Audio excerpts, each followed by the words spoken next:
هذه أبن وأسهل غريبة تنجموا تحضروها للعيد، اللي هي غريبة الفرينة. ياسر بنينة سهلة، مكوناتها بسيطة وفي ساعة تحضر.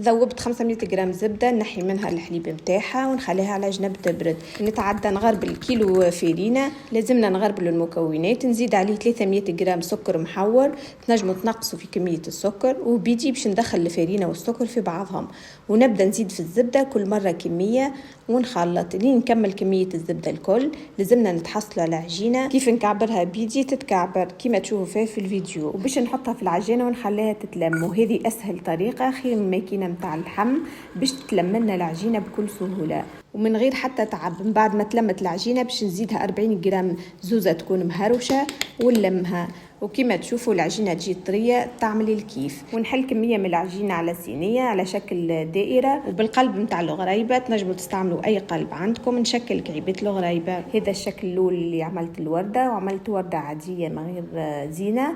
وباش نعمل مربعات حطيتهم في صينية وندخلهم للفور يطيبوا على 150 درجة. كما تعرفوا الغريبة ما تحبش برشا سخانة، نخليها على 150، وكيف تحمر من الجهة اللوطانية نخرجها، وهكا تتحصل على أبن غريبة فرينة تعمل 66 كيف.